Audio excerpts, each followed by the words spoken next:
Remember the Titans.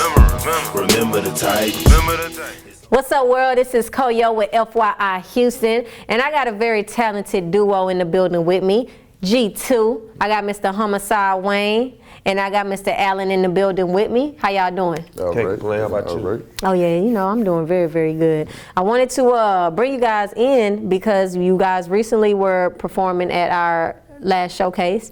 You got some very, very good feedback. Everybody enjoyed you guys. So I wanted to bring you back in just so we can kind of go a little bit more in depth with who G2, the Gruesome 2some, really are. So let's start right there. As a matter of fact, what was the inspiration behind you guys' name? I want to say our stature, the type of music we make, just the feel of it is just gruesome. Okay. And Gruesome 2some, it just sounds good, it rolled good off your tongue, so that's what we went with. Okay. It made sense. Had that name since we was kids. Really? Like kids. So what's you guys' history and background? You've been knowing each other for how long? I want to say 20 years. Yeah? Yeah, just growing up in Hiram Clarke in the streets, playing basketball, and just in the garage making music on the karaoke machine to, hey, let's take this serious, let's do this. So you know, I live on Whitehaven. He lived on Dalmatian. So, Oh, okay, right there. yeah. So that's how that went. I didn't even know you stayed right there on White Heather. Right across the bridge. Yeah, man, y'all remember passing by the street, man, see me cutting the grass. I was out there. Boy, that's Hiram Clarke for real, right on White Heather, right on the street. That's what's up. Okay. Now, so you guys been knowing each other for a long time. Y'all kind of played around with the music and everything to start out, but you guys definitely decided to take it serious and form the group. So when did you guys make that decision? How long have y'all been together? We've been doing it low key for years, like recording it, him producing, but I want to say about 6 months to a year ago, we just said, hey, let's do this. Let's see, can we really take this shot and make it? And we on our way. And so was there something that maybe happened or something that made y'all say, okay, let's go ahead and take this more serious? I'll say the climate. The musical climate. Okay. Like, so you look out there and you don't like what you see. You know, a wise guy once told me, you know, make some better stuff. You don't like what you hear. So me and my man got together. That's what we call ourselves doing. Okay. So with you guys being a duo, a group, what type of style do you feel that you bring to the music culture that's not existing right now? Originally, I would say horrorcore, right? So that would be like the Eminem style. That's what it was at first, originally. When we first started, it was like gangster rap. That was it, right? But now it's kind of more like reality rap. We rapping our lives. We older now, you know what I mean? Things change. We become men, so the music is now more centered towards our real everyday life. You know what I mean? Yeah. Okay. Yeah. So you guys recently just dropped a mixtape called Remember the Titans, and it was hosted by DJ Mr. Rogers. Should've brought one and held it up. Rogers. Yeah, shout out to Mr. DJ. Rogers, yeah. So let's kind of talk about that. What was the inspiration even behind the name of the project? I was sitting on the couch watching the movie one day and it just struck me like lightning. Like, man, Gruesome 2some, Remember the Titans, man, it just sound great. But originally, though, I will say, he had a different, like, it was supposed to be like a pack of Titans. It was like a play on words, and it said, Remember the Titans. And he called me and told me that, and I was like, yeah, I'm down for that.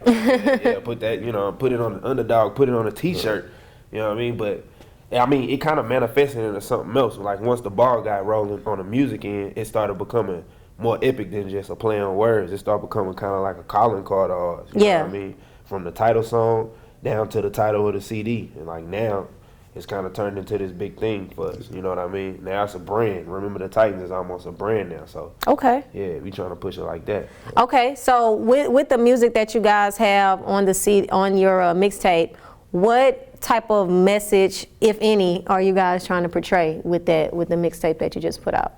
Just remember the Titans, whether it's business moguls, whether it's rap, whether it's whatever, we got to remember the ones who did it before us. And it's just us pushing the theme of, hey, remember the Titans. That's pretty much what it is to us. Yeah. And it wasn't necessarily planned like that, but the way it worked out, it's just smooth. It's like songs from before we had the title that say Clash of the Titans or Return of the Titans. Once we packaged it and put it together, we listened to it, it was like, man, it just seemed like that's what it was supposed to be all along. Okay. All right, so do you guys have a favorite track on the mixtape? Me personally is Razor Ramon. Okay. We don't get to performing a lot, but the one time we did, it was pretty ill. You know what I mean? So I would say Razor Ramon personally. Shout out to JRB, you know, the producer of the Coalition, if I'm saying that correctly. That's who produced that track. And what about you, Homicyde The Wayne? whole CD is just impactful to me, just to hit play and hear Rogers and think about the day I thought about hitting him up about it, just the whole thing. Like, I almost bring a nigga to a tear sometimes. I say, put a tear for real, in, for real. That's what's up. So you guys have been a group, you said, for almost a year now. Yeah. How would you say you have grown in your individual lives and then coming together as a group? When we first started, I'm gonna be honest, I was a little lower than a novice as far as mix engineering, beat making, just all around artist. So I perfected my craft for a long time before we linked back up and started making music together again. So I say I grew tremendously. I went to school since then, you know what I mean? So there's a bunch of different stuff that happened to me on the technical side. And on the personal side, you know, with age just come growth, personal growth, you know what I mean? You either get wiser or you die out there. So that's a fact. That's how that is. That's how that changed me, you know what I mean? For me, it's more of the business side. I learned a lot. I saw how to work these social media sites, and now it's just like, hey, let's run with it. Yeah. And the bars are gonna get better, the music's gonna get better. Just staying in it, staying focused. It's just how that is. So what would you guys say is the biggest roadblock or struggle that you've experienced since you guys have been doing this? Right now, it's getting it in the club on the radio. Other than that, everybody show love. We give love. It's love everywhere. Yeah. But the hardest part is getting that club and getting that radio. That's the toughest part. Getting them to press play, pretty much. Yeah. That's correct. Because the music is great to us, front to back. But Right. it's getting them to hit that play button. Once they hit play, they come back like, hey, I listened to that for a week straight. Right, Like right. no BS, like 5, 10, 15 people that told us that. And that's real talk. It's just getting them to hit the play button. Yeah, that's the hardest part. And for me personally, I hate having to sell people stuff. I've never been good at that, right? You know, I can work the register, but I never want to be the person to tell you to buy the suggest stuff. yeah. I don't, you know what I mean? Like, if you can't look at it And tell want her that it's something for you, then I'm not the person to tell you why you should get it. Okay. You know what I mean? I'm the person that make the thing you should get. So, Okay. You know what I mean? Realizing that kind of helped me too. Yeah. Okay, so with you guys being a group, what is it that you guys individually bring to the group to make it G2? And this what makes it great. It's like my style is ferocious, in your face. His style is lackadaisical, hey, groovy, you know, just feeling them. And the production side, like he brings so much other, but together it meshes so well. Okay. Yeah. Today is the first day that lackadaisical is actually a word used as a term of endearment. Right? You got to listen to it. You listen to it, you'll fully understand. For sure. Okay, so let's talk about the Remember the Titans right now. So you got that mixtape out, and so what are you guys doing right now? Are we just pushing that, or are you guys working on something else? We actually got a lot of stuff in the works. Mm-hmm. Like, I'm hoping I'm not gonna leave nothing out. Got a studio opening up, South Boston, West Tama. Haven't named it yet, but when we do, you guys will be the first to know. Hopefully, y'all can come take a tour, maybe do it. Oh yeah, you already know. What they call it, a soft opening. Okay. You know what I mean? Another thing, we've been doing a Level Up concert series. We did one this past Sunday on the 19th. We supposed to do it again on 22nd. I want to say March 22nd. After South by, we gonna go to South by Southwest. We got a show there. Okay. What day is that? We'll see y'all there. The 15th. Should have came with an itinerary, man. We there for the whole week. We there for the week. Okay. Then we come back. Then it's Level Up. Where they pay the performers to perform. Ain't no selling no tickets. Ain't none of that. Yeah. They pay you to perform, and that's dope because. And it's the Level Up Showcase. Yeah, the Level Up Level Up Showcase. Yeah. Put on by Lavish Minds. Yeah. And Black District, if I'm not mistaken. Also, after that, I think it's them Hip Hop Awards, man. No. Right? It's them Hip Hop Awards. If not that show, Happy. Oh Happy man, okay. Funland. Look, see. Okay, I've seen the Super Happy Funland for sure. This one is called The Connection, the show, and I think it's April 24th. We're headlining that. Then after that, Then it's the Hip Hop Awards? If we can make it, because we got a tour that Then it's starts a tour that after day. that. Well, dang, it looks like y'all pretty busy. We're trying to. I think that's exactly where you want to be Yeah, when you're doing this. So not only do you guys have the mixtape out, you guys are doing your music thing, and you got your production thing that you do. Y'all opening up studios and all that. So what is it that you guys are looking forward to do that you haven't done yet? Me is running a successful production company. You know what I mean? I think my end game is going to be as a producer. Okay. Maybe as a music video director. Shout out Sly Coop if you still go by that. You know what I'm saying? So that's gonna be my end game. So what I'm trying to do is get everything in place now, as far as one with the studio, then two, I'm talking to like some younger guys and trying to groom them and prep them, because I'm not gonna be able to. You know, youth is fleeting. I'm not gonna be out here standing in front of the camera for much longer. I'm gonna get back there and be on them boards. So that's my next move. That's what I'd like to progress into. Okay. You know what I mean? All right. What about you, Homicyde, Wayne? What you looking forward to? The business side, I just want to run this corporation. We got the hoodies, suit and tie hoodies. You know, we just Sly Coop for the logo. Appreciate that. Sly Coop plug again. Shout out to Sly Coop. Yeah, just running this suit and tie as a business and signing young artists and just stepping the game up to the next level, pretty much. Okay, so with that, you guys both mentioned about possibly being mentors to up-and-coming artists and things like that. What's some advice that you can give somebody who wants to be where you guys are standing right now? What kind of steps should they take? My number one rule is don't look for nothing for free. Anything you get for free is going to be the quality of free. Yeah. And nobody really wants to deal with it. When you're talking to somebody, your first thing is, how much is? Let them know you're willing to pay and invest in yourself, and it'll all come back and help you out in the long run. Okay, that's some great advice. What about you, Allyn? I got a bunch of cliche stuff to tell you. Like, first, be yourself. I see a lot of people, you know, trying to follow the wave, thinking that you're doing what you have to do in order to get on, and then you could be yourself. And be yourself from the start. Yeah. You know what I mean? Then I would say be as creative as possible, as forward thinking as possible. You know what I mean? You don't want to do nothing. I guess that falls under be yourself. But you don't want to do nothing that nobody else is doing. You know what I mean? So I guess I'd say just be yourself. That's the most. Okay, yeah. that's some good wise words of wisdom for the youth. Now, I want to touch on what type of effect do you visualize yourselves having on the upcoming this generation and then future generations? Think about it. Cultural significance.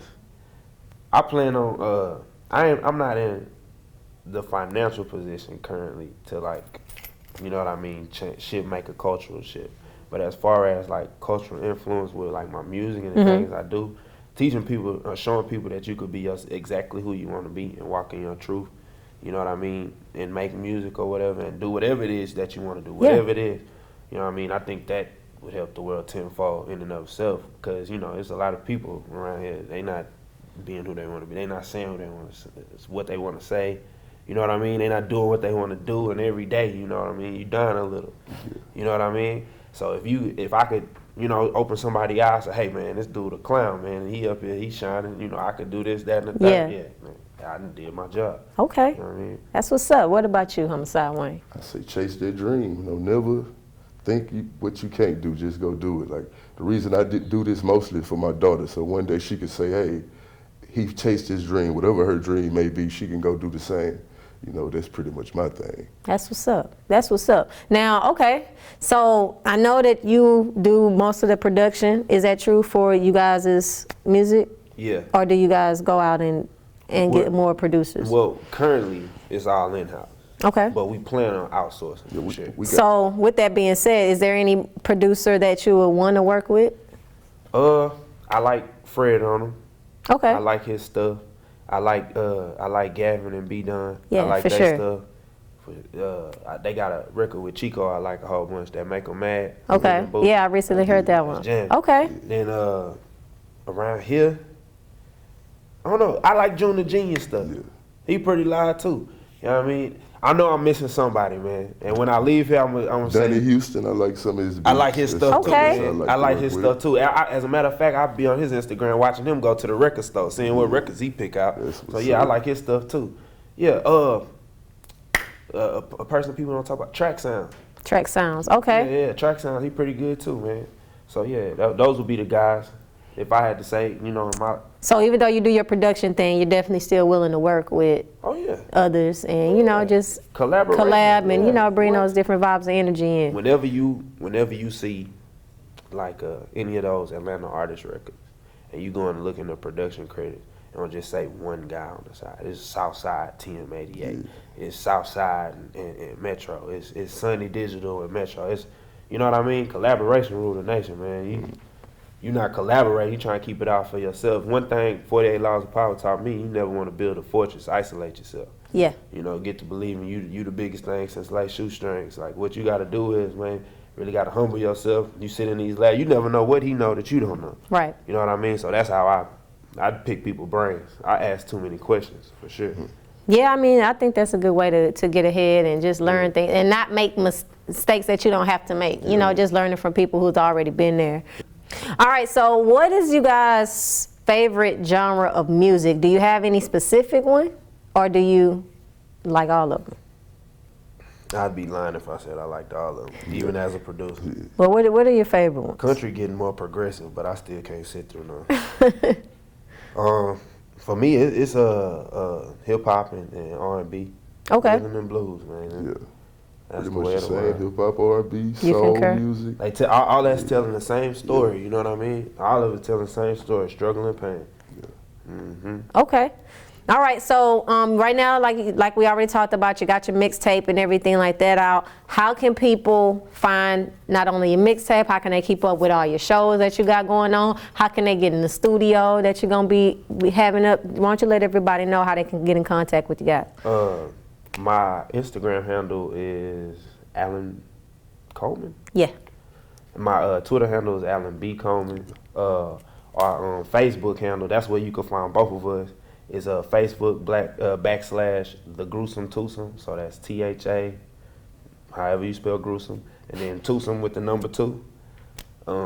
That's how you can get in touch with us. And as far as the studio, further detail, because like I said, I'm still building it up. Just watch the Gruesome 2some. Yeah, just watch the page, guys. Make sure you stay in tune, stay in contact with the Gruesome 2some, not only for features on your songs. You can get the Gruesome 2some featured on your music. You can get some production. If you need to record, we got the studio and everything set up. So these guys are out here working. Y'all make sure that y'all stay in contact, stay tuned. You're going to be hearing from them real soon. Also, make sure you check out that mixtape they got out right now. Remember the Titans, hosted by DJ Mr. Rogers. Y'all check that out. That's fire. All right, guys. Thank y'all so much for coming through, hanging with me, talking to me. I really enjoyed everything. Likewise. For sure. This is Coyo with FYI Houston. Thanks for watching. Remember the tight.